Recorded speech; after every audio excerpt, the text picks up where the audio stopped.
Welcome to Monday Morning Coffee with Inside the Firm.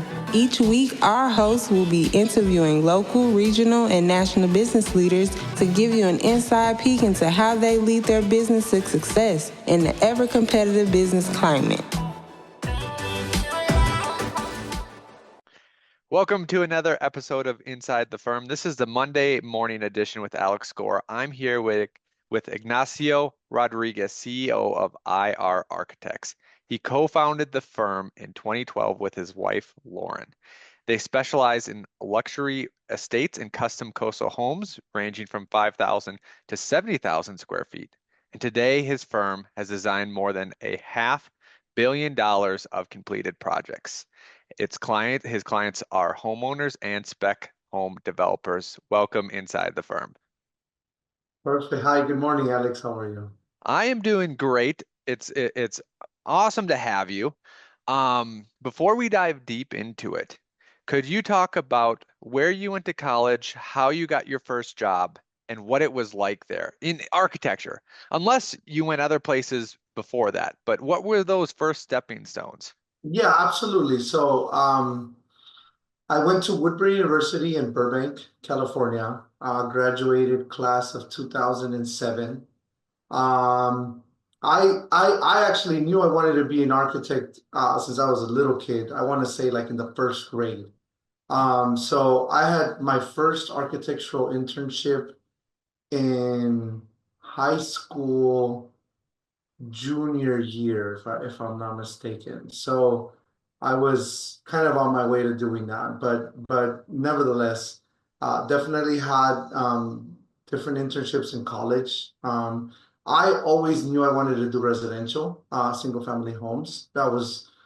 Maybe that was the first thing I drew as a little kid. I don't know, but that was always my passion. And so that being said, I've been drawing homes since I was little. So all my internships were predominantly in the residential space and single family homes. I did do a internship maybe my fourth year in university where we were doing commercial spaces. And I did enough to know that it's definitely not what I wanted to do. Yep. So Nice. yeah, that's kind of how I started. And I took drafting classes in high school, and so I've been pursuing architecture my entire life. Yep. And then how did you start out on your own? Yeah, so I had the benefit of working in a small firm before I started my practice, and in that small firm, I learned a tremendous amount of how to run a practice, how the billing works, how contracts work, um, having to wear multiple hats. And so after working at that small firm for almost 6 years, just under 6 years, um, I felt like I was ready to start my own, hang my own shingle. And so I started that practice. I wasn't licensed at the time, so I was doing a lot of consulting work until I got my license. Um, and so, for me, it was just different contractors, different little projects they had, and just slowly kind of building that networking of the building industry and their needs.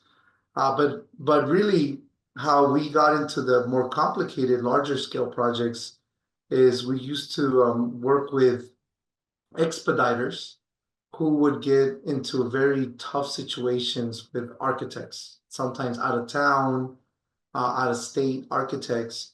And so they would call me and I would work on this thing called conflict permits. So they were like really tough jobs that, they got themselves into a mess. And so I had a good wealth of knowledge. I have a good wealth of knowledge in the code.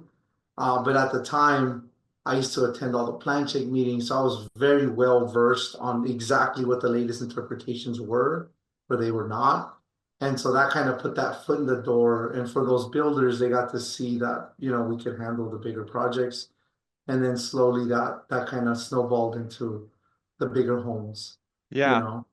I hear from a lot of people who start their own firm that they tried to just kind of move up in the firm and maybe be a partner or really grow in the firm, but they felt like there was maybe a cap on them, and then they had to move on. Oh, that the 100%. That happened to me at my previous where I worked previously, and so I kind of worked my way up, project manager, scaled up, and then signing some contracts, bringing some clients in, and then I asked to be a partner, and unfortunately at the time, um, my boss wasn't prepared for that or didn't want to have that, and so it kind of you kind of get to that crossroads of what do you want to do? Do you want to stay here and you can now see the ceiling of where you're going? Like that's it. There's no more room above this, or you go off on your own. And at the time, it just made sense, at least for me, to do it. I got lucky in that it was in 2012 and we were coming right out of the recession, that 2008, 2009 market crash. So we started our practice in September of 2012, I think, or September, October of 2012. And then 2013 was that boom year. So then from there, we were able to just take off. That's awesome. I'm going to share my screen and show at least one of your projects. Absolutely. Um, do you see Tiger Tail here? Let me see. It's still loading. Yeah, yeah, absolutely. So I really enjoy, the aesthetics that you have. And if people are just listening, you can go watch on YouTube. Um, but go ahead and maybe describe this project, Yeah, how this one came to you and what you like about it. yeah, absolutely. So this project's on Tiger Tail. A new construction. Um, we had designed it before the fires. This site ended up burning back in the Brentwood fire that took place, I want to say in like 2018 or something like that, but we had already designed it, or 2019. And the whole vibe or the whole feel for this, not just this home, but most of our homes is we call it a warm contemporary. And so what does that mean? That means contemporary architecture has this connotation that is very stark. It's very kind of museum-esque. And so we really try to deliver an architecture that feels like you could live in it. And so the architecture really feels, like you can walk around barefoot, you can sit on the couch, you can look out the beautiful views. They have tremendous amounts of daylight that comes into every space. You almost never have to turn on the lights in any of our homes. And so so what does that mean? That gives you that indoor outdoor lifestyle because we have these big openings. So you feel like you can naturally go out into the backyard, into the pool. And this house here specifically in this picture, this opening is almost 60 feet. Mm. And that is a massive opening. If you think about it, Yep. on a standard lot, your lot is 50 feet. This opening is bigger than a standard lot in Los Angeles, let alone like an 80-foot lot. This opening is the size of the entire building that would be on an 80-foot wide lot. So this space, when you're in it and the doors go away and the floor transitions indoor outdoor without any bumps, man, it feels like you're hanging out outside. It feels you could hear the birds, you could feel the air, you see the light, and that's that organic, living. Very indoor, outdoor.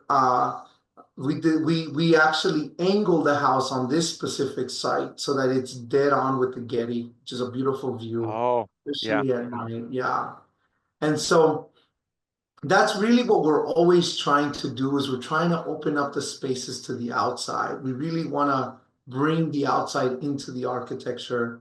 And if this picture here specifically, we always place these media rooms down in the basements. And so they seldomly get used because you got to go down into the basement. So on this house here, we actually put the media room in the family room and we made the doors pocket away. And so this is not your traditional media room. This media room was designed for we just had the Super Bowl. So you could have the Super Bowl on the big screen and the music. But sometimes people want to just meander and talk, and so you can hang out here and you can hang out on the dining table, and you could serve hors d'oeuvres on the double island. And it like really becomes this like massively entertainment space. And this is one of the few houses where you could be in the pool and watch the screen in the media room, which is pretty awesome. And so that was really the experience, and is really trying to getting away. I'm always trying to get away from your traditional connotations of an architectural floor plan of like very defined spaces, a defined media room, a defined parlor, a defined formal space, and really activate them. And because that's really how we live in today's time. Everybody comes over, everybody hangs around and gathers around the kitchen. And so that's the idea behind this house.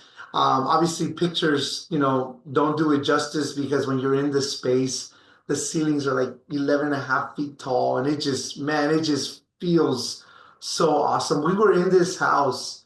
The client had a party. I want to say there was 150 people, 250 people, and it just felt so casual. It just felt so easy, and everybody had their own space to hang out, and everybody's kind of able to move around through the architecture.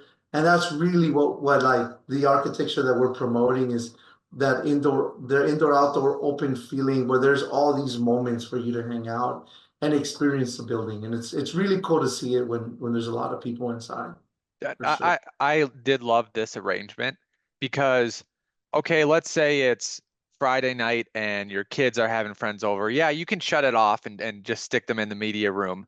But if you're watching the Super Bowl, probably only half the people are interested anyways, because it's not your team anyways. So the people that are really involved can be right there, and the rest of the people can be talking and just see when, a touchdown happens and all that. Exactly, and the little ones are, coming and going, and yeah, and I mean, it literally is trying to design architecture for today's lifestyle and how we live today. And so that's it. This is the family room upstairs. Family room is amazing. Um, Yep. and so upstairs, this is where like kids, the kids will hang out, and at least when we're having the party, there's a beautiful sculptural art piece that's right behind the camera, to the right side of the camera. And again, the whole architecture, it just promotes for you to just like explore the house, see the spaces. From this side here, you can see the ocean view on if you look out to the other direction. So, it's just the house really has all these dynamic views, and it really promotes for people to walk around and really see the building, for Yeah. sure. Could you talk about, my first question is, um, making like ghost homes for developers. How, Yeah, so that's an interesting question. Yeah, that's yeah. an interesting question, interesting scenario. So When did you start doing yeah, this? so it's funny, even how we started the practice. So when I started my practice, obviously you don't, I pride myself, never took a client from my previous firm. I built all new clients, a whole new pipeline. And I just wanted to do that out of respect, Yeah. for my boss and everything he did for me, and just I would never do that. But in doing so, in building a pipeline, you find it very quickly that it's quite hard, um, because people have a lot of doubts of what you can do and so forth and so on. So what I would do when I first started, when I wanted to do the big homes, is I would meet with clients, and my overhead was virtually nothing. So I would tell them like, hey, just pay me whatever you think I'm worth. You have proposals. You know what the industry is. Just pay me whatever you think I'm worth. And they would ask, like, well, that's crazy. What if I think it's zero? I was like, well, if you think I'm worth nothing, then I guess it is what it is. Yeah. I was like, what I'm doing is I'm taking a risk, and I'm betting on myself. And I'm going to design a project that is not just going to meet your expectations, but exceed them. And I'm willing to bet that you're going to end up paying me more than I thought I was worth. And that happened every single time. And that allowed me to get into markets that otherwise would have taken me 5 years, 10 years to get into, just because, these niche markets, I operate in a very niche market. They're niche, they're small, it's all referrals, all word of mouth. And so that's kind of how I started my business, literally doing that, did that, 3 or 4 homes. And then I had the portfolio and I had now the clients and people can ask, Yep. other clients for referrals. And so then that took off. And so But here's that's a question. Let's say those first three homes. Did you even like, let's say the permit gets issued or something like that? Did you ask then like, hey, if you want to pay me, now is the time? Or did they just like send you a check or? no, yes, great question, right? So what ended up happening almost always, it was like, no, we're not going to do it for free. So Yep. let's put a number down. And so at the time for me, I had just come out of the working space, right? So you're used to getting paid like a salary wage of Yep. like 25, $30 an hour at the time. I think I was making like 25 or 28 or something like that, Yep, $30. exactly. Right in there. Yep. And so when you just crunch the numbers, like, okay, let's just say I spend 6 months on this one project, which would be crazy, but let's just say I do spend that much money, just doing some simple math. That's like $30,000 or so is what it would be my salary to make. Yeah. And with no overhead, I'm looking at it like, okay, great. If I get paid 30 grand, fine. Yeah. 9 times, almost every time they were like, great. So the contract is going to be, you know, $90,000. It's like, oh, shoot. Because that's what the market rate was, or $100,000. Yep. Here I am thinking, like, if I just make 30, I'm fine. And I literally make double or triple the amount because, again, it's what the market rate is. And so, and then for me, what as a project manager at the firm that I was working at, you're managing 5, 8 jobs, 10 jobs at a time. And so on my end, like just managing one to get started, I mean, that's beyond not just easy, that's fun. The clients get a tremendously personal experience because you're there literally every second of every day. Yep.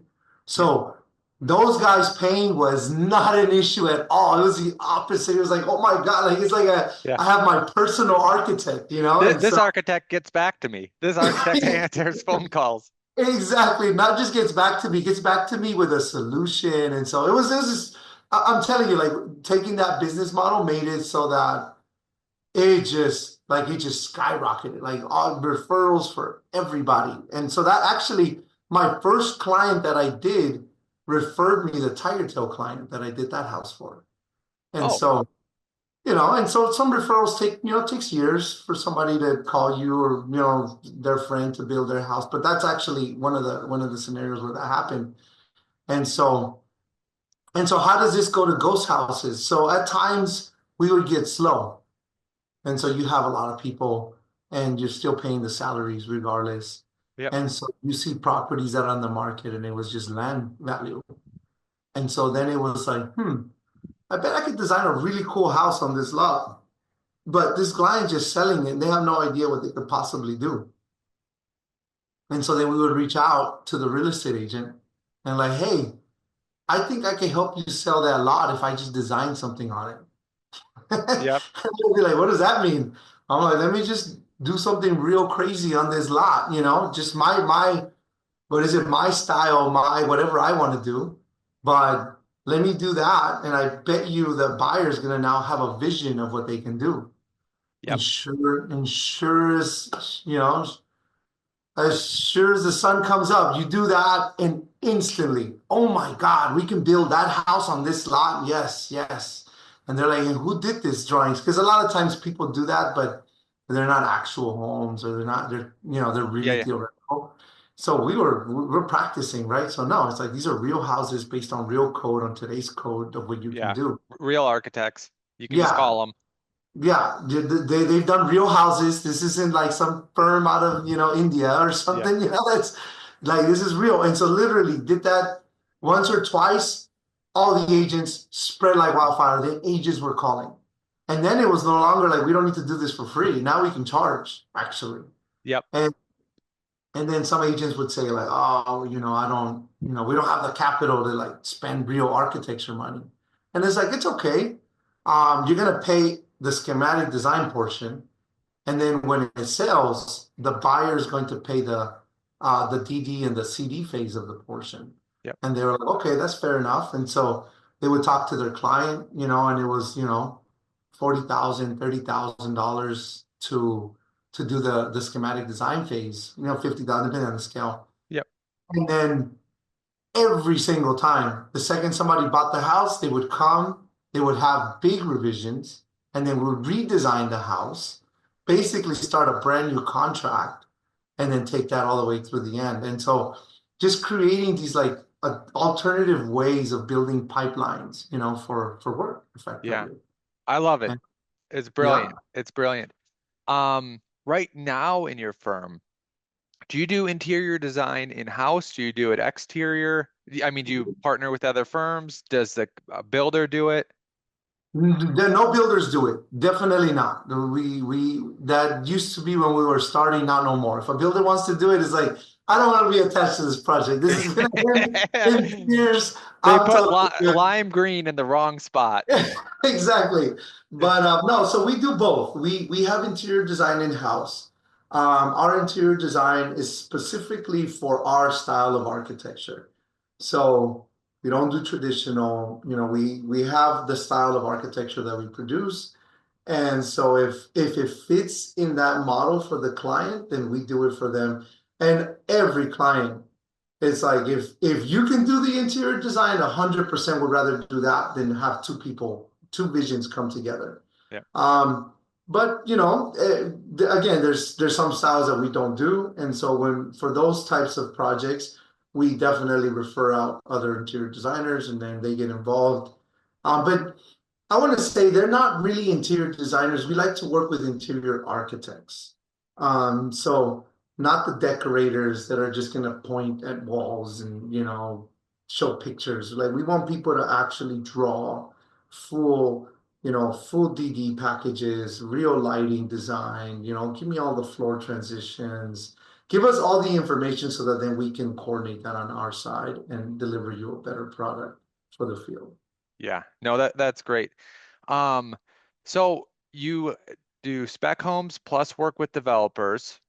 And could you talk about maybe the category of home, childhood home, family home, retirement home? And do you like one thing that I heard is that sometimes you avoid celebrities. Is that Oh, true? 100%. Yeah, man. I mean, it's the craziest thing, right? Because when I was starting my practice, I always thought like, oh, building a house for, you know, Tom Cruise, whatever. yeah, whatever. Taylor Swift would be amazing, except Taylor Swift is everywhere in the world all the time. Mhm. Meeting with her would be absolutely virtually impossible. You Yeah. gotta have to go through so many layers of staff to get a call, let alone, and then I gotta ask them very personal questions like, hey, how, what side of the bed do you sleep on? Like, all this Yeah. stuff. And so for them, they because they're such public figures that is they just don't want to divulge a lot of this information, which I understand.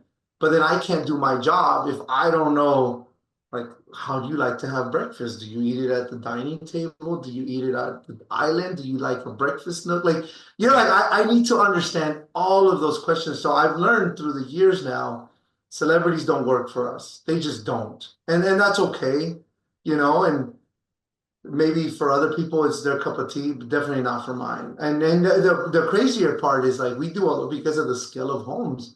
We work for some really wealthy people, like billionaires, and they're just normal people. We go have a coffee, we sit down, I text them. Like it's super easy. They're incredibly wealthy, incredibly successful. And so that's really our clientele is, people that are just normal people that have made it in life and are looking to build a really nice, beautiful home. And so yeah, that's our ideal clientele. And then obviously we have the developers. And for them, it's just they saw one of our houses, they want to, do something similar. And so they're coming to us for that expertise of, what's happening.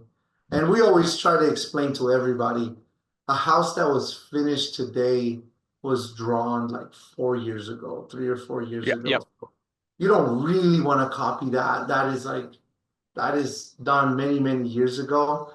You want to see all the new stuff that we're doing now because that's where the real future is. And so the successful developers know that, and so they actually ask a lot, like, "Hey, I want to see what you're doing. I want to see the latest trends," because that's where you're gonna then be, in par with the market. We don't want to be building what just sold. Like so many times people call and they're like, this house just sold for 40 million. We want to do that. And it's Yep. like, you don't want to do that. You don't want to do that. Yep. A Because, long time ago. yep. Because by the time the new one's done, it'll be 4 years in the future and you'll be competing against something else. Yep. Correct. Yep. Correct. Um, this is a good time to talk about what you've done and seen with fire resistant housing, what techniques have worked or not worked, especially, you're based in California. What's the situation on the ground there? Yeah, I mean, it's a tremendous loss. I mean, I'm doing a lot of fire rebuilds right now, and the loss is tremendous. You have to see it in person to appreciate it. But nevertheless, I think the biggest challenge to all of it is you cannot have any combustible materials on the exterior of your building at all, zero. And your attics have to be vented in a way where embers cannot get in. Um, because what was happening is as those fires were going, they got so hot and and it was so windy that the fires were testing every side of the structure, from crawl space to attic space, from your street facade, your side yards, your rear yard, like eaves. They were testing all of the structures. And a lot of times, you might not want to do a certain condition on the side because nobody's going to see it. And so you're like, I don't need to spend the money there. But the reality is you do. You have to. Like you cannot skimp on any of it because your liability is your neighbor's house. Like if you think about it, your your house might be good and your neighbor's house could be fully engulfed, and that might be 10 feet away or 12 feet away or 14 feet away. Well, that's not a tremendous gap to keep those flames out of your house. And a lot of times, if you have wood windows or if you have vinyl windows, those things they'll just ignite or they'll melt and the glass pops. And now the fire is inside your house. And once it's inside, Yeah. it's gone. It's absolutely gone. You're just not going to stop it. And so I feel like that's kind of how that fire just kept spreading over and over and over and over. And unfortunately, even if you build a newer home, you kind of have to keep watching how the code is evolving and seeing what you can do to keep upgrading your home to stay with the latest trends. Because, we learn from these disasters as a practice. When the big earthquakes happen, you learn from them and then you apply new codes. And so these fires are going to make us do new things. One of the biggest is, I think, is going to be outside sprinkler systems, like in your eaves, on your roofs. Because a lot of times they say that fire is coming towards the house, if that sprinkler system just goes off, your building's gonna stay cool. Like your windows might not pop. Like it's just a bunch of stuff is just because the water's a tremendous, a tremendous material to keep fire off a building. And so I think things like that are going to change for sure. And it's going to evolve. And so we're applying all of those principles into all our homes. Yeah. Um, and I think currently we do like 1 hour assemblies to exteriors. I think it's going to become a 2 hour assembly all Yeah. day long. And especially too, those sprinklers, if they're getting some of the material around the house, even though some sticks might be blown in, but now if they're damp, they're going to be so much less likely to spark up if all of that is just damped. Correct. Yeah. Correct. And so I think in a lot of ways, and again, if the outside of your building gets wet, it's no big deal. They're designed for the water. If the inside of your building gets wet, it's an absolutely massive problem. So I think the goal has to be keep the fire outside of your building, like at all costs. And so where I live here, we have these like hurricane shutters. But we, in our community, we use them for fire protection because when a fire comes, all the shutters go down, and that fire is going to have to go through steel and stucco, and those are all rated assemblies, and there's a good chance it's not going to get through. There's a good Yep. chance. Yeah, exactly. Well, this was absolutely great. Thanks for sharing your journey and some of your work. I'll just leave you with if you want to point to anywhere people can go to find your work, and if there's anything you want to leave our audience with. Yeah, absolutely. Yeah, I mean, my name is Ignacio Rodriguez, IR Architects. You can look us up, irarchitects.us. We're definitely the same on social media, same handle for Instagram. And yeah, I mean, for clients, if you're looking to build a new home, if you have some questions, always feel free to inquire. I encourage everybody to work with, licensed professionals that have done what, the typology that you're trying to do, that work in the neighborhoods because code changes from county to county, state to state, East Coast to West Coast. And, you want to surround yourself by good people that know what they're doing. You'll be happier, you'll get a better product, and ultimately it'll be faster. So I think other than that, yeah, just have fun. Love it. Awesome. Appreciate it. Thank you. Awesome, Alex. Thank you.